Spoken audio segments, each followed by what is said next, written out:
নমস্কার বন্ধুরা, তনুশ্রী রান্নাঘরে আপনাদের সবাইকে স্বাগত। আজকে আমি চলে এসেছি অন্য একটা রান্না নিয়ে। আজকে আমি তৈরি করব কাঁচকলার কোপ্তা কারি। দেখুন দেখতে কতটা সুন্দর এটা। এই দেখুন কি সুন্দর হয়েছে কাঁচকলার কোপ্তা কারি। চলুন দেখে নিই কীভাবে তৈরি করছি এই কাঁচকলার কোপ্তা কারি।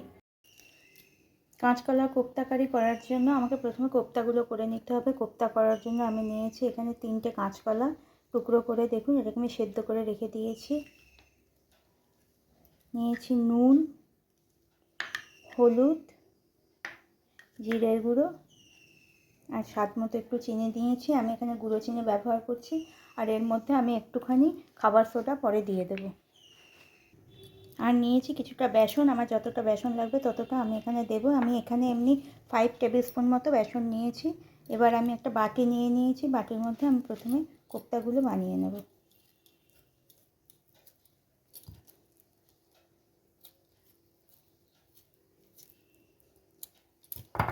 কাঁচকলার খোলাগুলো ছাড়িয়ে নিয়ে আমি কাঁচকলাটাকে ভালো করে পেস্ট করে নেব আগে।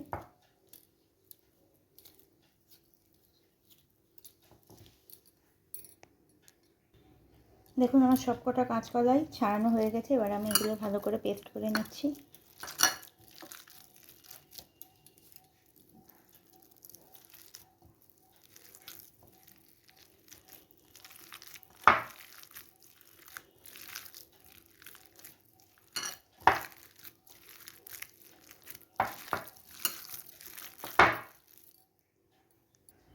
আমার কাঁচকলাটা সুন্দর করে পেস্ট করা হয়ে গেছে। এবার এর মধ্যে আমি হলুদ,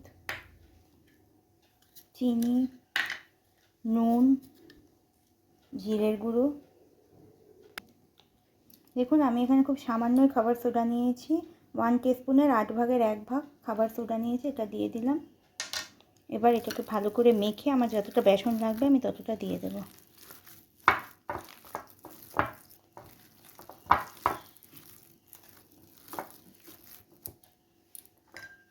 অর্ধেক বেসনটাকে আমি দিয়ে দিচ্ছি।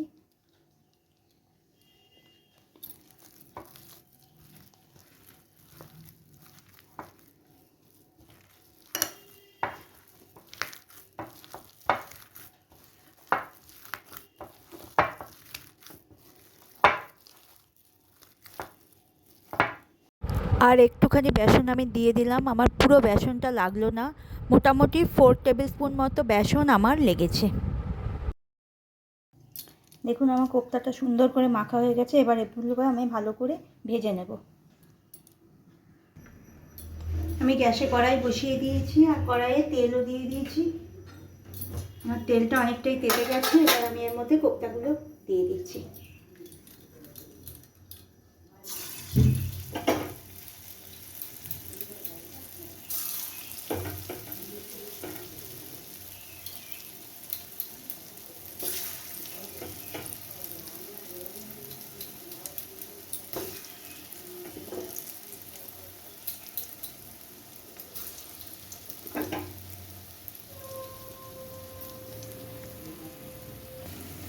কোপ্তাগুলো ভাজা হতে হতে আমি দেখে নিই, চলুন, যে গ্রেভির জন্য আমি কী কী মশলা ব্যবহার করছি। গ্রেভি করার জন্য আমি প্রথমেই নিয়েছি ফোড়নের জন্য নিয়েছি তেজপাতা, শুকনো লঙ্কা আর একটুখানি জিরে, 1/2 টিস্পুন মতো জিরে নিয়েছি। একটি টমেটো পেস্ট করে রেখেছি, 1 টিস্পুন গুঁড়ো জিরে, হলুদ, নুন, স্বাদ মতো চিনি আর একটুখানি আদা, এই 1/2 ইঞ্চি মতো আদা আমি কুঁড়ে রেখেছি। আর নিয়েছি দুধ, আমি এখানে মেজারমেন্ট কাপের 4 ভাগের 1 ভাগ দুধ নিয়েছি। দেখুন আমার কোপ্তার একটা পিস ভাজা হয়ে গেছে। আমি আস্তে করে এগুলোকে উল্টে দিচ্ছি।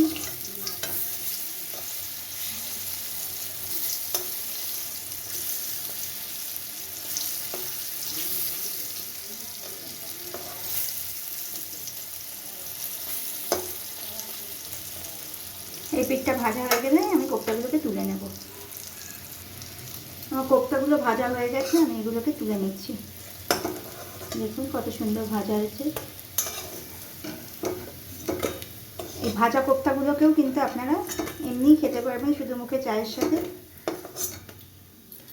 আমি এবার বাকি কোপ্তাগুলোও দিয়ে দেবো।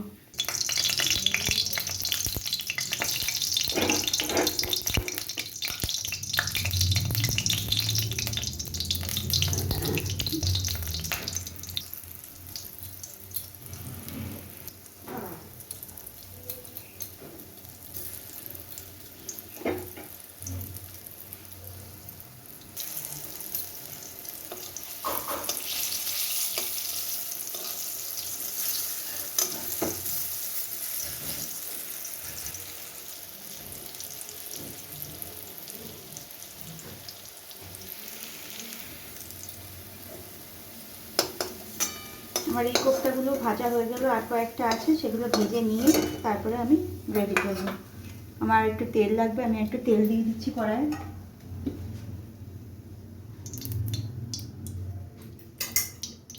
বাকি কোপ্তাগুলো আমি ভেজে নিচ্ছি।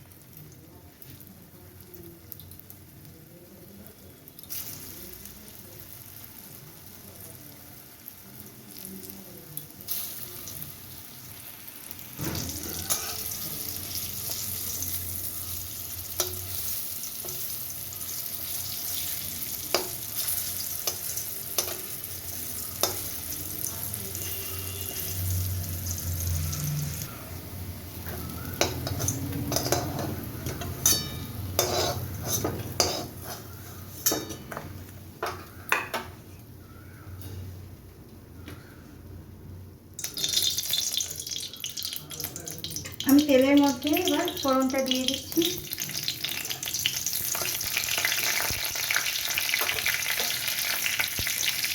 দিয়ে দেবো আদাটা ভাজা হয়ে গেলে এর মধ্যে আমি টমেটোটা দিয়ে দেবো।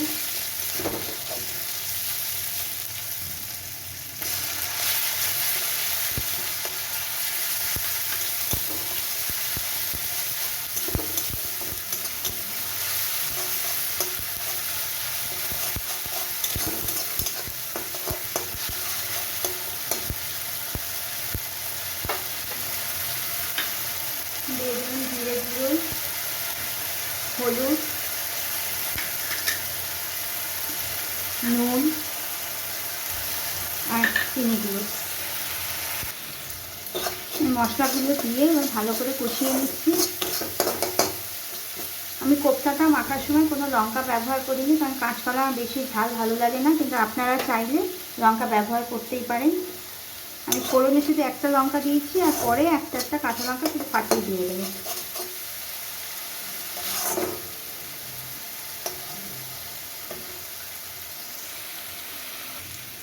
আমার মশলাটা পুরোপুরি কষানো হয়ে গেছে। এবার আমি এর মধ্যে যে দুধটা নিয়েছিলাম সেটা দিয়ে দিলাম। এবার দুধটা দিয়ে ভালো করে কষিয়ে তারপরে আমি এর মধ্যে পরিমাণ মতো জল দিয়ে দেবো।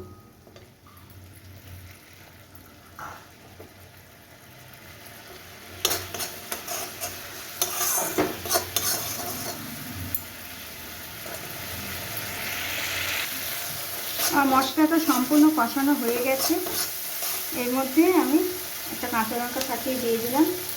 এবার আমি এর মধ্যে দিয়ে দিচ্ছি 1 বাটি মতো জল।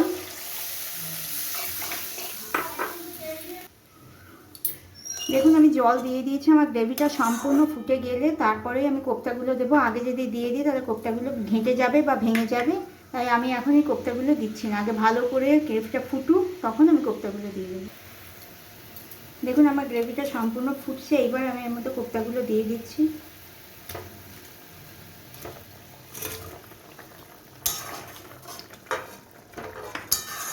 কোপ্তাগুলো দিয়ে 1 থেকে 8 মিনিট মতো একটু ফুটিয়ে নিই আমি গ্যাসের ফ্লেম অফ করে দেব।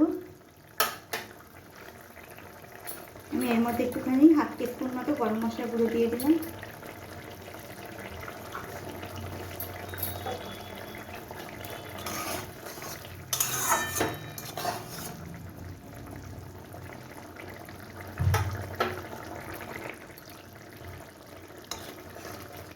দেখুন আমার কোপ্তা কারি, কাঁচকলার কোপ্তা কারি সম্পূর্ণভাবে তৈরি হয়ে গেছে। আমি গ্যাসের ফ্লেম অফ করে দিচ্ছি। তৈরি হয়ে গেল আমার কাঁচকলার কোপ্তা কারি। আপনারাও একবার এইভাবে কাঁচকলার কোপ্তা করে খেয়ে দেখবেন, খেতে বেশ ভালোই লাগে। আর আমার রান্না যদি আপনাদের ভালো লেগে থাকে তাহলে প্লিজ আমাকে লাইক, শেয়ার আর সাবস্ক্রাইব করবেন। আজ এই পর্যন্তই থাক, ফিরে আসবো অন্য কোনো ভিডিও নিয়ে। আপনারা ভালো থাকবেন, সুস্থ থাকবেন।